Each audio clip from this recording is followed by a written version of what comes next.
This is the podcast of the California Institute of Integral Studies, where we bring you conversations and lectures from our public program series, featuring world-renowned scholars, leaders, authors, artists, and thinkers.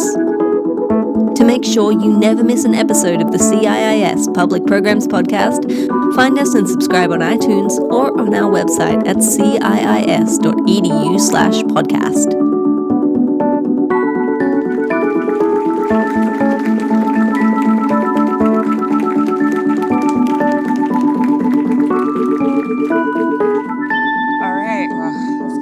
D, first of all, I want to really thank you for coming in and sitting down with us and talking about your book. I'm really excited. So I wonder if it's okay if I just kick us off with a question. Yeah, sure. Okay, It's what we here for, right? Yeah.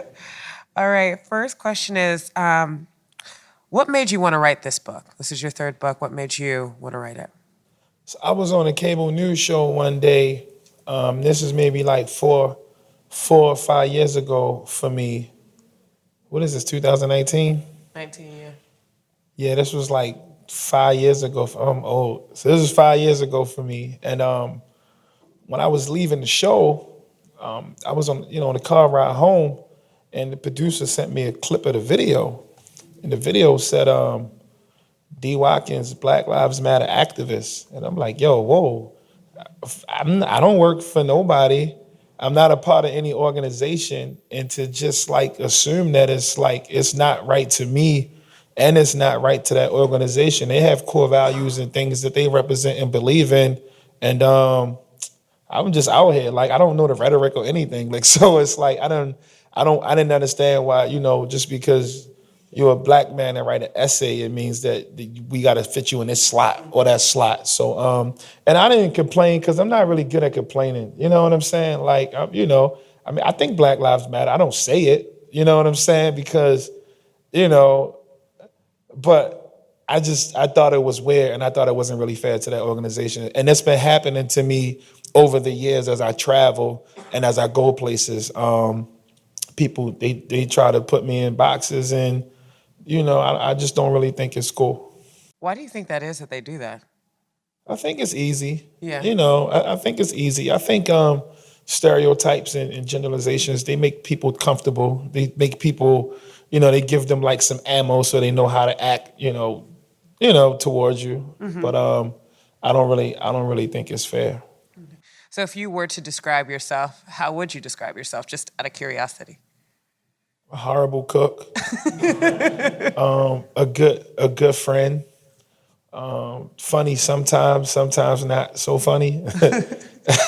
Just regular, I be chilling, and then but really, I pride myself in friendship and direct service, connecting people, sharing resources, trying to make sure I lift as I climb. If I do something good or if I get an opportunity, then I'm kicking that door open, and I'm gonna hold it open so some other people can slip in there too. Because I think we're all stronger as a unit. And just trying to come up in academia and working really hard, trying to make my neighborhood and my community a better place. A lot of times, there's not a lot of people trying to propel you or help you get to that next level at times. So I try to help create that culture. I think that's actually a great segue into my next question, which is a little bit of a follow-up question, which is around the role that service plays in the book. I feel like that's a big theme, and I know even in the brief conversations we've had before, it seems like you are very committed to being of service in your community. So can you talk to me a little bit about why you decided to put the focus there and how you think of service, particularly when it comes to the Black communities that you're focused on, the inner city Black communities? So my homeboy moved to LA, right? And ever since he moved to LA, he's like, hey, what's up, King? What's up, King? So I was like, he was on a visit. He was home on a visit one day, and I was like, yo, stop calling me King. I don't have a throne. I don't have a crown. I don't have infrastructure, a drawbridge. You know what I'm saying? I don't have these things that a king has. And then he's like, all right, oh, you right, God. You right, God. And I'm like, I'm not a God. I'm a worker, dog. I just work. So anything you say to me or anything, that when you're talking about me, I'm always working. And it's important. I think right now, and I'm a college professor too. And a lot of my students, when we have these conversations, we're all writers and there are writing classes and we're talking about things that deal in writing. But a lot of times when we have these conversations, there's so many people talking about what they tweeted, who they beat down on Twitter, what happened on Twitter, what happened on Instagram, what they post, and it's never really directly connected to action. And sometimes I get scared for them because it's like we living in a time where you don't have to have fun at the party. You just have to look like you have fun at the party. You don't have to go to Coachella. You just have to look like you went to Coachella. You don't have to really make a difference in somebody's life. You just got to take a real ill snapshot at the protest with your Black Power fist up and your open toe sandals on. You know what I'm saying? So it's like I don't want to be one of the people that sits by and okays, and say that that's okay. So one of my homeboys he's real cool. He's a white boy who does like graphic design. He's a dope graphic designer. And I'm telling you, he's a white boy because he ran up on me and he was like, yo, I took down this racist on Twitter. I took him down. I beat him down on Twitter. Like my tweets matter. And I'm like, I bet they do. You know what I'm saying? I'm like, I bet they do. So he was like, yeah, I told him this and I told him that. So I was like, how you know you was even fussing with a real person? How you know it wasn't a bot? And he's like, no, because, I'm here and I'm fighting for the people and, I get on social media and I don't just talk about, what I'm doing. Like, and at the time I follow him. So he was hashtagging everything I'm with Cap. So like, he could be like, my egg sandwich looked good this morning. I'm with Cap. Like Cap and they care about your eggs. You know what I'm saying? Mm-hmm. So then I told him, I said, thank you, but, it's all good. And then he started talking about white privilege and how he acknowledged his privilege, and that's moving these conversations forward. So I was like, yo, that's cool, but acknowledging your white privilege to me don't help me because white privilege is not transferable. It's not like you can say, yo, I'm gonna give you 78 white privilege points and you use these the next time you get pulled over by a cop. You know what I'm saying? Like, because if it's like that, then let me hold some. You know what I mean? I'm trying to get approved for some stuff. So then we just got into a conversation. I was just talking about if you really care about this stuff, you're a good graphic designer. I know kids who don't even know that's a career path. They don't even know that they making really, really nice flyers on their phones. They don't even know they can make money off of that. You can come to the school. I can plug you with them. And now we're establishing a culture of art and getting paid for your art and what it looks like. And it's a little different than you running down on me, keep telling me about your privilege. And it's like, I don't even care. You know what I'm saying? Like I care about him and I care about the world and the universe and stuff like that. But I don't care about microaggression and intersection. Now, like I'm not against it, but this is not my conversation. My collar's blue. You know what I'm saying? Yeah. So I wonder, what I'm hearing from you in part is the sort of performative nature of what it feels like, particularly in the age of social media, this work has become, or I wouldn't even call it work, but the performative nature of social justice in some spaces.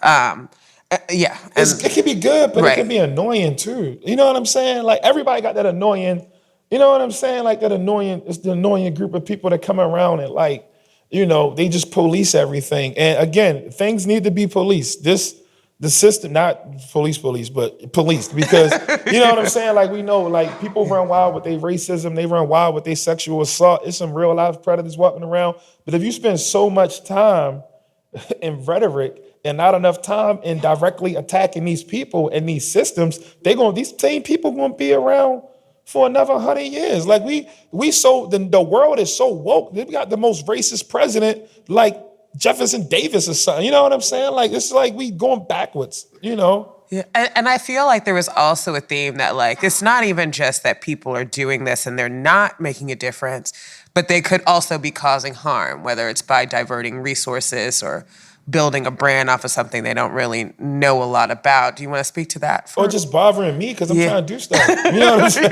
Like, yo, just leave me alone and we good. Like, I mean, I was telling my manager, I was like, yo, big 2019 goal. No more panels on no more panels on topics that just where people just argue about the same thing in different languages. Like, let's just alleviate that. Because I should be working. I could be working on stuff. I can be getting more books to schools. I can be mentoring more. I can be building more. I can be working on some of the things that we already have established in Baltimore. I can be putting that energy there rather than, talking about some of the things that, like they'll ask me to speak on protest strategies. I don't protest. I don't protest anything. Like if I don't like you, I don't buy your stuff no more. Or I'll tell you like, yo, I'm not going to march. And I'm not against people that do march. I'm really not. But it hasn't been effective for me. I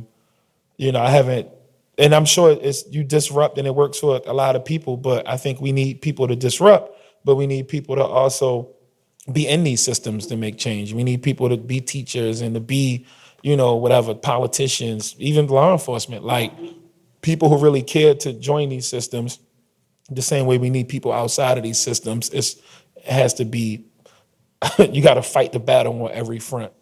I hear in this conversation a little bit of a tension between individual action and systemic action. And Sorry, this is a nice bottle. Yo, you see this? Oh, wait, I didn't see the top. Did you see this? Just for people who are listening to the podcast, it's got a silver lid that is really nice. It's a nice bottle of water. Yeah. Now I feel like you can call me king. But yeah, I was just saying that I feel like there's a little bit of a tension that's sort of inherent in this discussion, which is it seems like a lot of the emphasis on the book is on both the individual action, right? Like if you're really about this work, you're about it, you're in schools helping the youth, you're doing whatever it is you can, but also the systemic nature of the problem, right? Like you talk about the criminal justice system, you talk about the educational system, kids, freezing in schools in Baltimore, like systemic problems, right? And so I'm wondering, sort of, how do you reconcile that balance? How do we think about individual action versus systemic, deeply entrenched systemic issues? I hate to be that guy, but we need receipts. Like, we need receipts. It's like, if you're going to promote that life, if you're about that life, there has to be some type of goals and some way of documenting the work you put in and what has happened, because these kids need examples. Mm-hmm. They can't eat rhetoric. Mm-hmm. They can't eat your following. Mm-hmm. They can't eat your hashtag. Mm-hmm. You know what I'm saying? Like they need to know, like, this amount of energy went to this, and this is what we produce. We built this foundation, and now we can sit this house on top of that foundation. Like, they need to see something so that they can have something to push forward to, because we're living in a time now where, like, where I'm from in Baltimore City, these kids are being judged against some of the, these kids are smart, but if you think about it, imagine trying to learn a subject that you hate, like geometry or trigonometry, or like, most children don't like Shakespeare. It's true. But imagine trying to learn that in a building that's 2 degrees. So it's like you got to hear somebody talk about it, and every time it's time for you to comment, your mouth gets all chapped and dried up because it's cold. Or you're trying to take notes, and to take notes, you got to take your hand out your pocket and rub them together and blow on them to write something down before you put them back in there. And everybody at the district is okay with it because the district is warm. The heat always works, and the AC. You know what I'm saying? But you got to learn in that environment, and it hasn't just been like that for a year, but it's been like that when your big brother and your big sister went to school, when your mom and dad went to school, when your grandparents went to school, when your great-grandparents went to school, and then before your great-grandparents, there was no school. So it's like, a lot of politicians, because we got to throw them in there. A lot of people who do community work, a lot of people who publicize the work that they do are aware of these systems, but they're claiming victory, but it's really no win.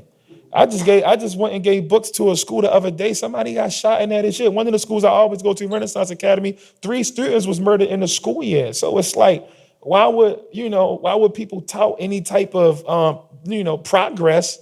And we're doing this and we're doing that, and we're fighting for this and we're fighting for that, and people are still dying. It's nothing to celebrate. It's nothing to talk about. It's nothing that really, when we had another conversation, you asked me, was I angry? Yeah, I'm extremely angry. I'm angry. Like, because we get policed in a way that other people don't get policed. Right. Like, these people are crazy. Like, they're out of their minds. Not because they're drunk, that's a fact. Not because of overtime fraud, that's coming out my pocket. Not because of misconduct settlements, that's coming out taxpayer money too.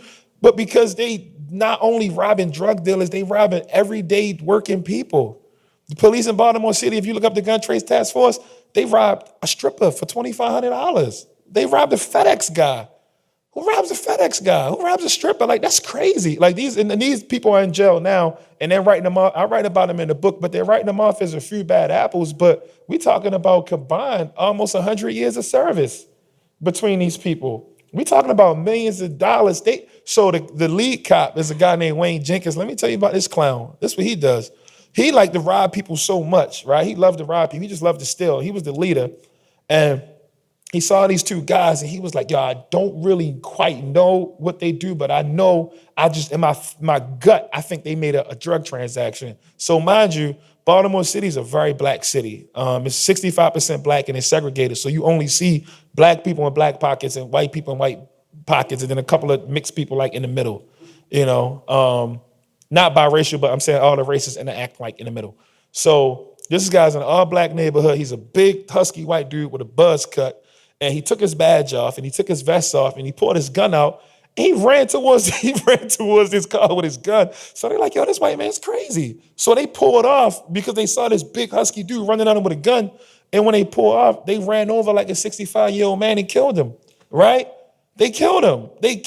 So, so now these dudes sitting in jail for that. And they were saying, yo, we didn't mean to shoot him. We was being robbed. And when it came out in court, and the guy who actually was trying to do the robbery, his name's Wayne Jenkins, he broke down crying, saying, "I'm so sad," because the guy who died, his parents was in the courtroom because we was all like watching him getting his jail time. And you know how you get a chance to like tell your little story, you get to be like, I was a pillar of the community, I gave away turkeys, you just all that stuff. So he's in there talking about, I'm so sad, sorry I killed your dad. I would be so hurt if somebody killed my dad. And I'm like, it's the best you can come up with? Like, that's crazy.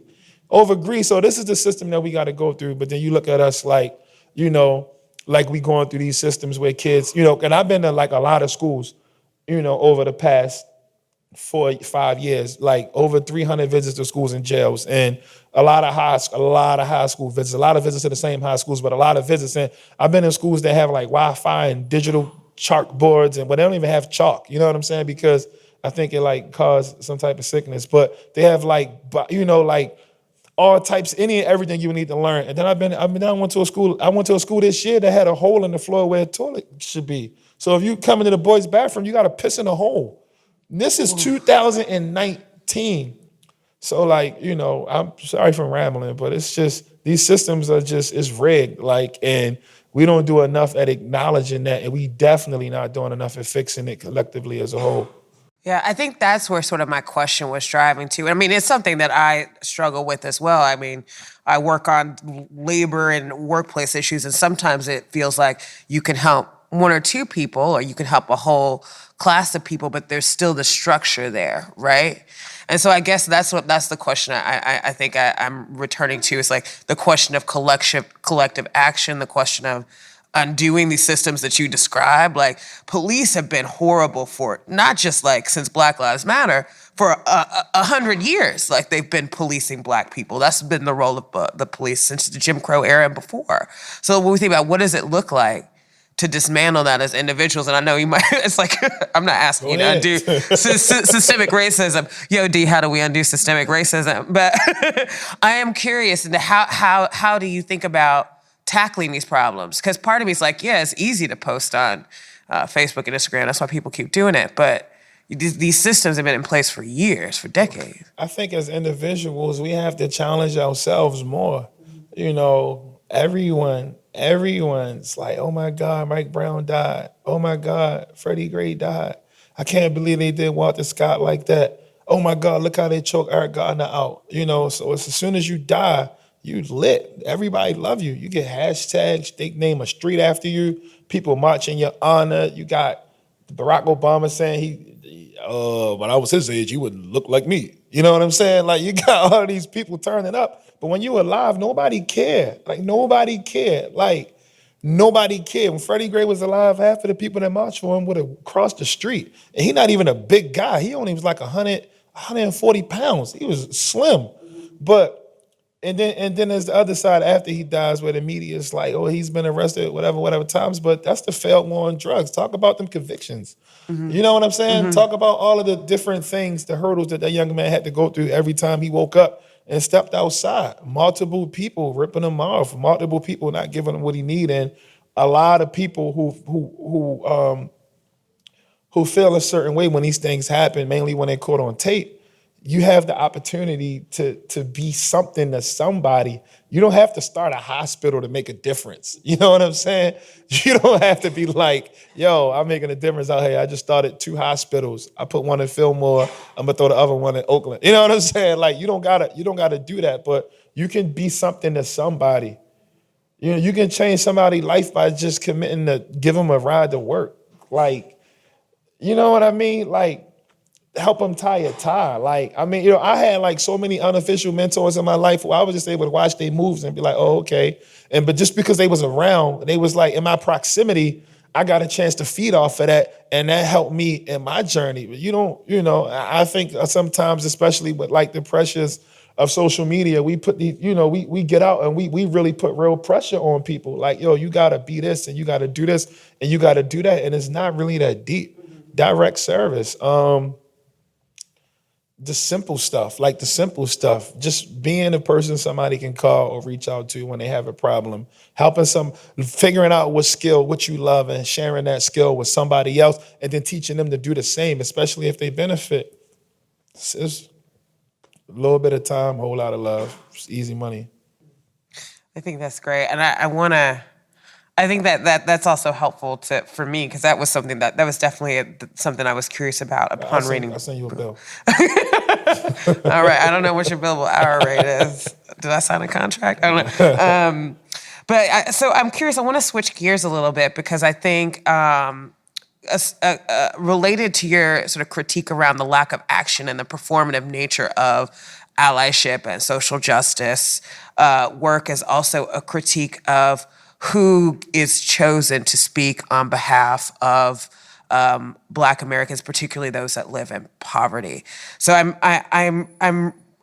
wondering if you can speak a little bit about this, particularly to give those who haven't read the book a little bit of background on that critique, and then if we can talk a little bit about how you see the intersection of race and class. So I was watching the news, right, and Charlottesville was happening. If you're not familiar with Charlottesville, it's like these white supremacists, they put on like khakis and polo shirts and they set tiki torches on fire and they went to march to stop a Confederate statue from being torn down.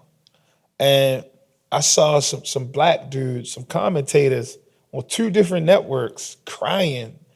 And they weren't crying because the young lady was killed. That was sad. That was horrible. That was very cowardly, and it was unfortunate. They both had similar language. They were crying because they said they can't believe you can have a racist rally in America. And I'm like, yo, where y'all live at? Like, what you talking about? Like, this is the goofiest thing in the world. So, and mind you, I'm in a different type of city. So I wasn't walking down the street and people weren't walking up to me like, you need a hug or nothing like that. But I just thought that was like one of the most goofiest things in the world. So, I think people deserve to speak for themselves. And obviously everybody doesn't make it in media. Obviously everybody doesn't really get a chance to have platform and things like that. But I do think that leaders or pseudo leaders or so-called leaders do have a responsibility of like not really taking that title. Like if I go on a TV show or radio show and somebody's like, how does the black people feel about this issue? You're the Negro expert, you know what I mean? Or how's the black women feel about, high fructose corn syrup? I don't know. Why don't you go ask some black women? Don't ask me, you know what I mean? And I think people, they get gassed on fame and they get gassed on the checks that come with being experts and all that they run towards that, and it's not really fair. I have friends, real friends. Alicia is one of my friends. You know what I'm saying? Like I love the work that they do. I know she's been doing work way before the Black Lives Matter even came out.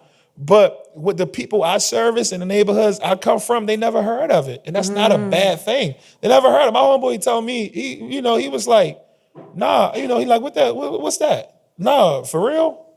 What? Are they on the internet? Where they be at? What internet? Same one you on, for real? He only come across his radar. And it's not that he's some disconnect, out of touch type of guy. It's that it's a big world out there. It's a big country. It's a lot of perspective, and everybody deserves to be considered. Everything holds some type of weight. I'm wondering, as a follow-up to that, because in some ways it is kind of like class related, but I also think it's related to respectability. So I have a question, because I think, we can think back to the nonviolent protest movement of the 60s, the traditional Martin Luther King sort of thing. And the people who led that movement were middle-class Black people, right? Or respectable working class Black people. King went all up in Chicago, though. He was there. He was in the trenches. He was in the trenches. Alabama getting bombed. He was in there. Like, he was connecting with the people. He was also the son of a respected preacher. He also had a doctor in front of his name.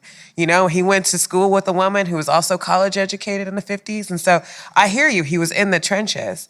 But that one can make the same argument, and the same argument was made about him, about how he was a privileged African American, and that's what allowed him to speak for the rest of us. So I'm wondering, the question of respectability, going back to that, how do you think respectability politics, not to use that, but like a lot of buzzwords, but I think it is a little bit about respectability. How do you think that also affects who gets the space to talk on behalf of Black people?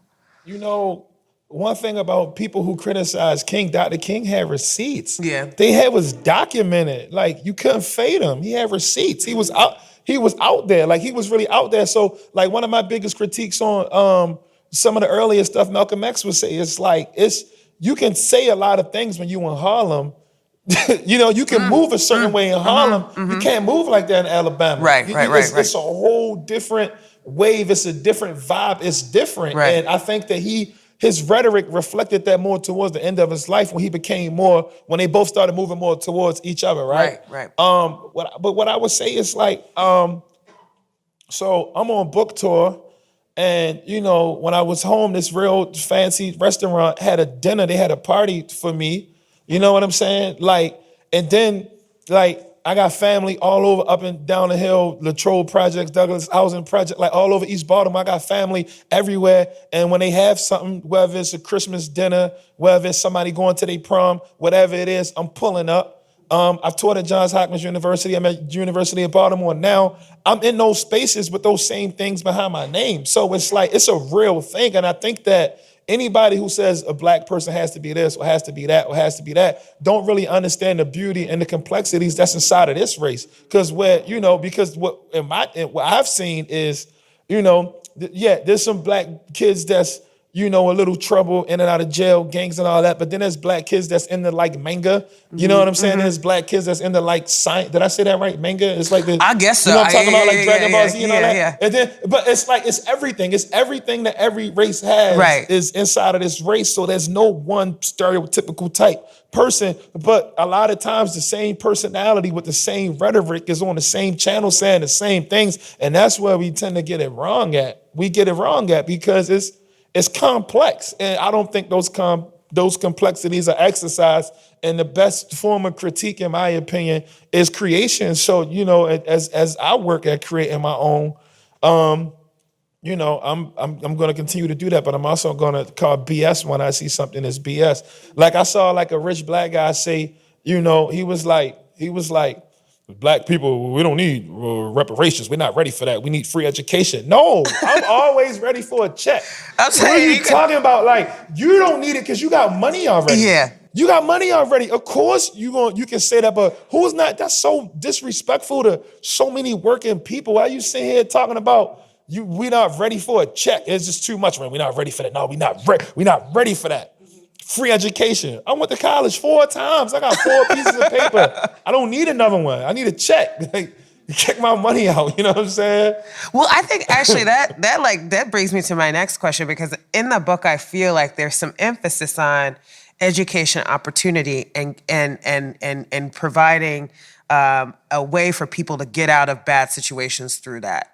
But I think what we also know, at least what I see, is like you said yourself, you got 4 papers, and papers don't pay the bills, right? I work with the papers are bills. Let's talk about like real bills that I'm still paying. But like and I work with people who go get those papers and still can't get jobs, right? So how do we think about that? How do we think about the precarity of Black achievement and how that sets us up to succeed in the system, or how it doesn't? It's a real thing, and it's a fight. Like, like one of my really, really good friends, he just got his first job with his degree, and he graduated college almost 10 years ago because he had 2 felonies. Nobody would touch him, and he had to fight. And, he had a family, and his family, like most families, get hungry.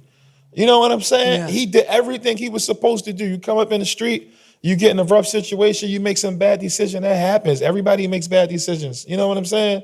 But you get these little charges, and they railroad you. People who he not a system type of dude. So I'm pretty sure he probably could have got a better deal than what he got. But it is what it is. He got what he got. But it took him that long to get his. How do you sustain for a decade? How you sustain for a decade? You know what I'm saying? Like, it's crazy out here.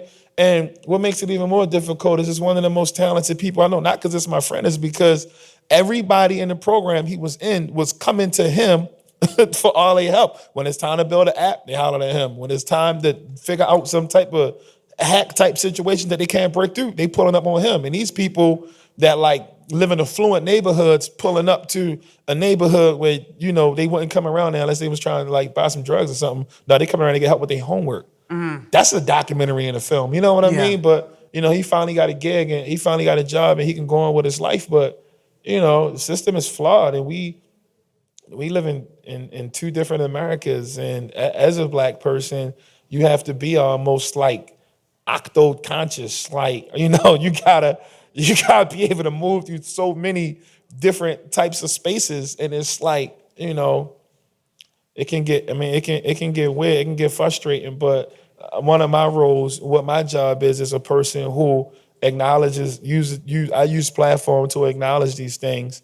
I use platform to call BS on the things that are BS, and I use it to try to uplift the voice of other people, other writers, other creative people. That's my job. Mm-hmm. Other people have different jobs, and when it's time for me to collaborate and partner with them, I try my best to do that. I have a question that's a little bit on a different track, but it's something I'm thinking of, given the emphasis we're talking about service and it just all of the work that I think is necessary to make the movements that we need to make.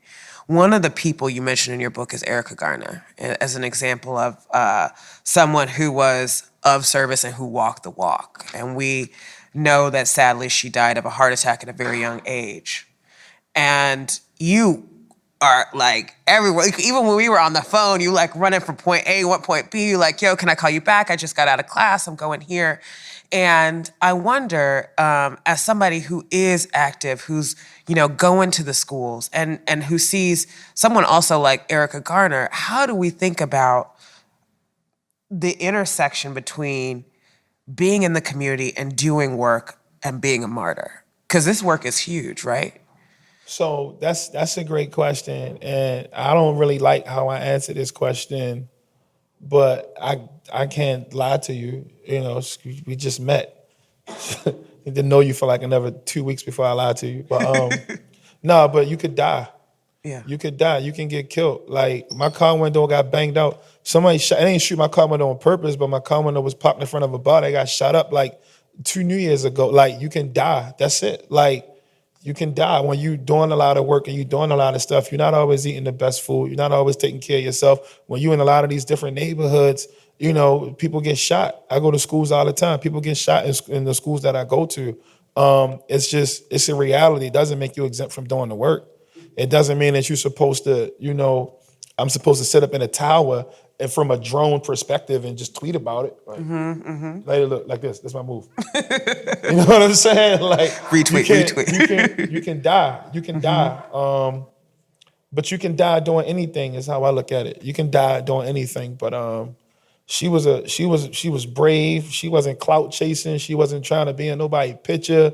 She wasn't for sale. She saw how wrong this system is at a high level. And then she had to get picked apart by other people trying to use her voice, trying to use her energy, trying to use her likeness. She got picked apart. Like even they used her on a program that where I met her the second time. So she had to deal with the death of her dad, who died for nothing. People always say he was selling loose cigarettes. He sold loose cigarettes, but he wasn't selling loose cigarettes that day. That day he was a victim of poor policing. He was a victim of quotas. So I'm gonna tell you how poor policing works. It works just like this. So you got two types of cops, right? So you got one cop who's like works on like homicides and like a rape or something. So they really got to investigate. They got to get DNA evidence. They got to pick stuff apart. They moving around. And if they make a case, it might take them like 3 or 4 months. They get no overtime. They get no special privileges. They don't get anything, but they do something right. They might get a rapist or a murderer off the street. That's cop A. Then you got cop B.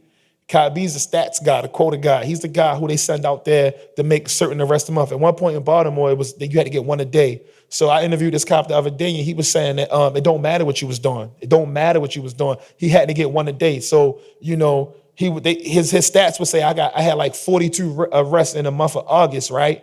But it don't say that like 20 of them was pissers. You know what I'm saying? Like he had to get arrested. So what happened was under Martin O'Malley, who he used to be the mayor of Baltimore, and then he was the governor of Maryland, and then he ran for president and had like an event at Iowa where like only one person came, and that person was like undecided. He came for the free dip.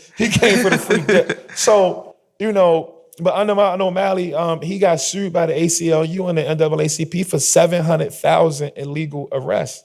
700,000 illegal arrests. And what that do is you putting people in the system at a high rate, and it weighs on them. It stops them from being able to do things. It messes their lives up. And you look tough on crime and you look like you're locking up a lot of people, but you really ruining lives. And the crazy thing about it is it's incentivized. So the cops benefit because when they lock you up, they got to process you. That's overtime. When they lock you up, they got to go to court. They get a court fee. So they doubling their salaries with overtime and court fees. And the whole time then you ruining whole communities, and they only doing it in black neighborhoods. Mm-hmm. You know what I'm saying? Mm-hmm. So it's like it's not fair. It's rigged. And if we take it back to Erica Garner and Eric Garner. I'm sorry. Yeah. So he sold loose cigarettes. That's what I was going at. He sold loose cigarettes, but he wasn't selling loose cigarettes that day. That day, he was leaning on a wall because he was tired. He was tired because he broke up a fight. Two people was fighting and he broke up a fight. After he broke up the fight, he was tired. It's in the book that this dude who he's at the Rolling Stone named Matt Taibbi. He wrote a book about Erica and their family, and he tells the story in a beautiful way. But Eric was tired because he broke up a fight, and this cop was trying to make his quota. So they're like, "Oh, go pick Big Eric up." So he goes over there, and he's telling them that he's tired. He's already like shortness of breath. You put a stick around his neck and squeeze the life out of him. And she had to see that. And then she had to see it on video over and over and over again. That's why I don't be sharing videos like that, because it's like this man got kids and grandkids and family members out there, and they see it. Oh, imagine seeing your family member who you love, who made the jokes at Christmas, who came through in the clutch when you needed him or her, who you really, really, really bang with, die on your social media every day. That's crazy. That's like sick. That's like we live in a sick world. You know what I'm saying? So she had to go through that. So yeah, she died. Like, yeah. Like, what you think the outcome was going to be? You know what I'm saying? Like, what you think going to happen? But we get to look at it through the lens of this is what's happening in the world. And we not able to put that human touch on it, because if it was my father, like, I would get off the internet. I wouldn't even be on there like that. I don't want to see that. And if somebody say something crazy like a talk show host or like a Bill O'Reilly or something, I'm gonna knock his head off. I'm not even gonna think twice. I'm gonna catch him coming right out of this building in New York. I'm out there waiting. Because that's how they play with people, because they're not people, because you don't see people. You don't see humans. You just see the internet and you just see things. And we just got to figure out a way to get back in touch because it's dangerous. I think that that's so powerful and so right on. And I wonder, part of this takes me back to where we started the conversation, which is the performative nature of the social justice that you critique and the harm that it causes, right? I saw activists on the internet bragging about doing 10 hours in jail. Then you bragging about doing 10 hours? Like, come on, like, at what point is this like 10 hours? 10 hours? That's like a break. Like, you took 10 hours? I can still smell the wetness of the cell. I can still hear the guards screaming at me. They told me to sit down. You know what I'm saying? Like, come on, dog. Like, my man Eddie Conway, he's a Black Panther. He sat for 40 years for something he didn't do. You know what he told me? He said, "Shorty, I still got a sense of humor." He sat for 40 years. 40 years for something he didn't do. 40 years. People out here talking about 10 hours. Get out of here, man. It's crazy. So I wonder, my question Goofy. is like, you see people like kind of trying to claim something through that, right? But I wonder, part of what got me about Erica and what got me about what you just said was just sort of Black pain and the commodification of Black pain and Black struggle. Now, see, for those of you listening to the pod, D just moved his fingers together like with money. Commodification of it, right? And I'm wondering, what do you think about that piece? Like, how do you relate that back to the book, and how are you just thinking about it right now? So what I think is crazy, because it's like, I think that the only people, I'm speaking for me. I'm not saying how I think other people should think. This is my opinion, our own. If you out there promoting and slinging Black pain, you should be contributing to healing that pain. You shouldn't just be taking your little dollar and running back to your little cul-de-sac with your oat milk and your, you know what I'm saying, 80-inch 4K TV on the wall. You should be committed to healing it, because what we have right now is it's like a bank, right? Black pain is like a bank that, that certain people, they take money from it all the time, but they don't never deposit nothing. They don't deposit nothing. Like, certain like politicians run for office, they pull up in the hood and they pick up a little Black baby and hold him up and take and they do all that and they put that on their website, and it's like, for the people. You know what I'm saying? As soon as they get in office, they put a middle finger to all of us. The mayor in Baltimore just did it. She put a big middle finger up a lot of times. We got, how many middle fingers you got? You got 2? I have 2. She got like 12. You know what I'm saying? She got like 2. And I'm saying this because straight up, she said that if she took a survey from the unions, right? And in that survey, it basically said, had a question about a $15 minimum wage. And she answered the question, yes, right? And $15 will go a long way in Baltimore. It's not San Francisco. It should go a long way. But $15 in Baltimore, you can probably, you know what I'm saying, you should get some rims. Anyway, not the people, we don't really wear out rims. But she said that if there was a $15 minimum wage, she would gladly sign it. So then they interviewed her about it, and she said, I understand poverty. I understand what's going on out there in the city. I would definitely do what I got to do to try to like combat that. Like, I would sign that in a second.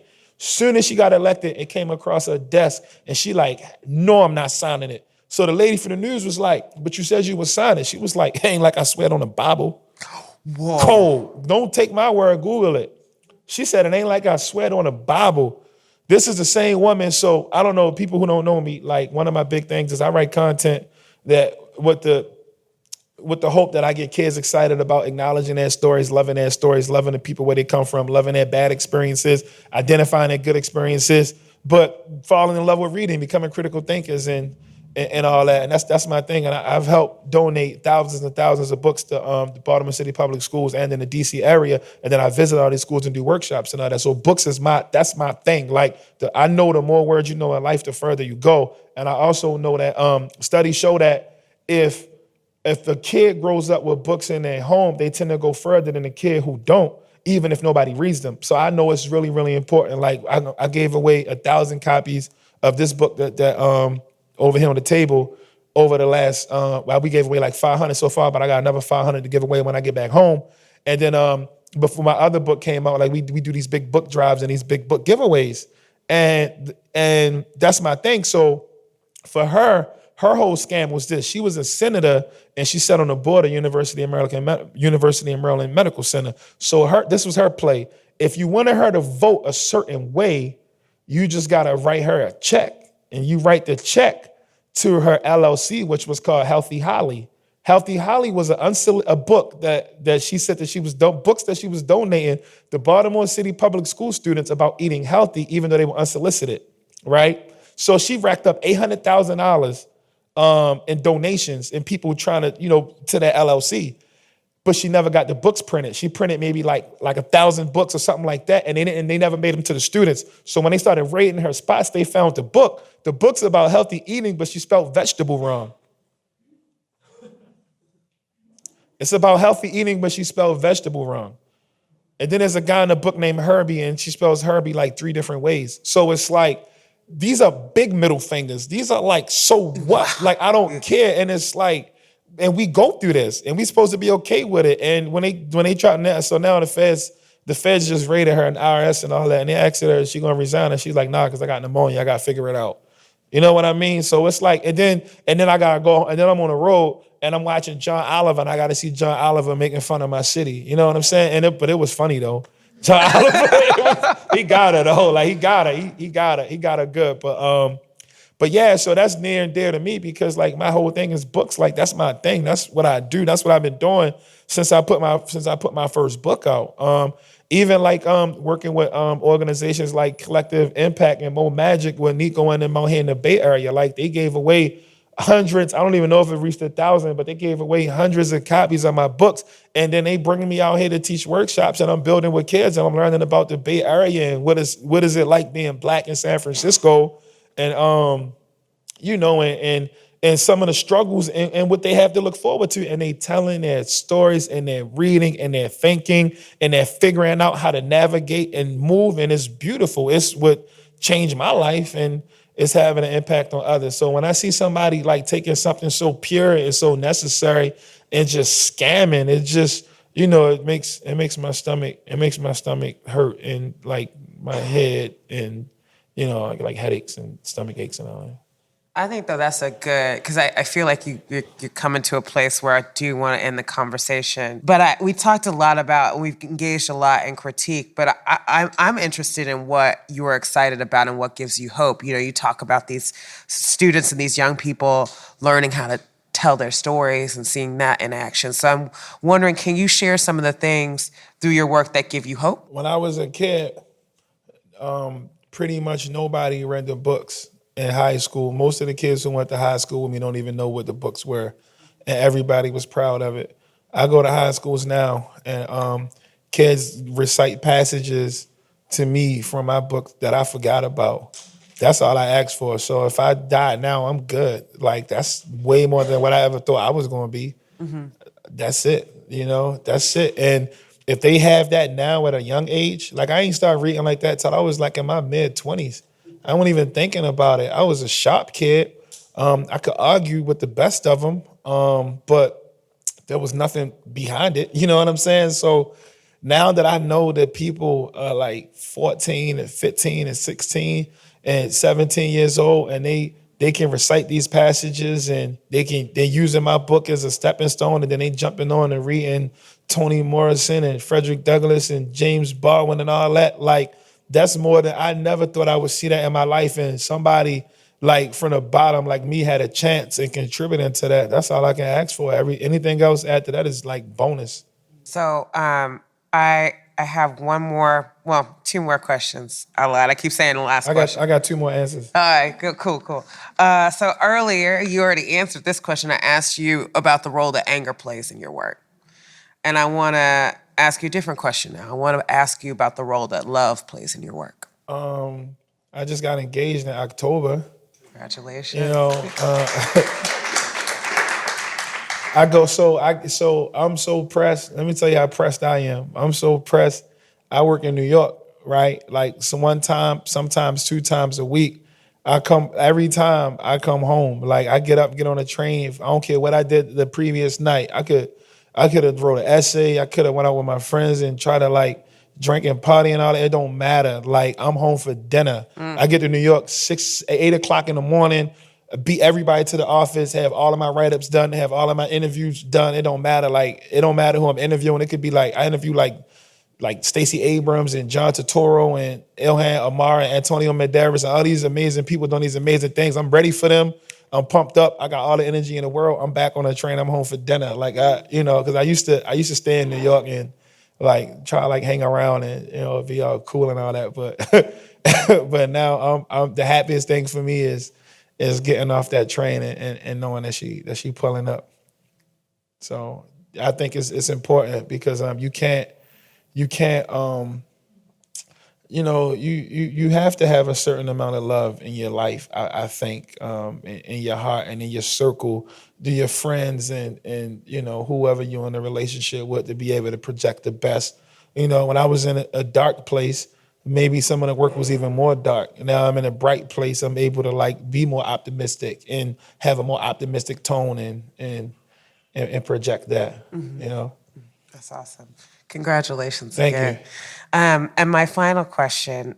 So we're here in conversation, but this is also a podcast, and this is an educational institution, and there's a diversity in terms of class, race, whatever. And I'm wondering if you could give some advice for the listeners, a call to action for people who may be listening today about what you would like to see them do. What would that call to action be? Be the person that you didn't have coming up, or be the person that the person who you are judging needs. It's two different things.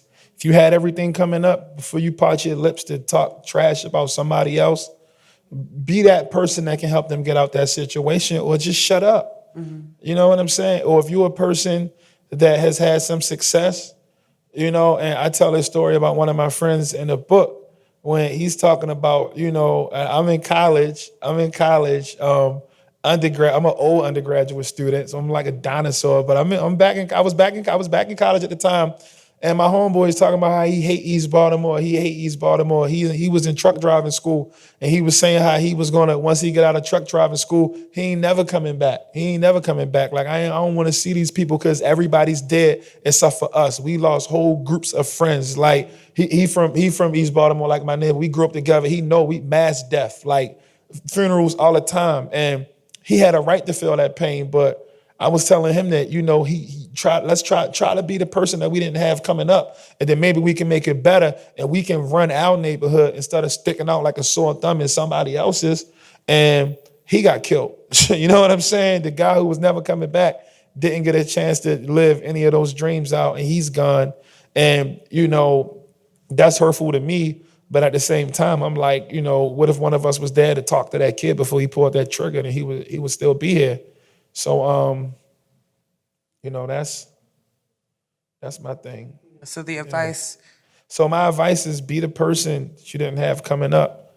And if you had everything coming up, then try to look out for somebody before you talk trash about them. Try to be there for them before you just talk about how horrible, that they're a horrible person and all that. Like, because I think that's more effective than being judgmental and just saying, oh, she's dirty and he steals, and, stop them from being dirty and stealing. Like, help them out. You know what I'm saying? Because it ain't that difficult. Awesome. Thank you so much.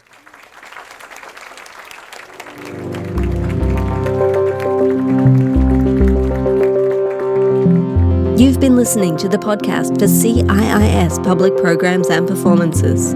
Audio production was supervised by Lyle Barrere at Desired Effect. If you liked what you heard, you can subscribe on iTunes or visit our website, ciis.edu/podcast.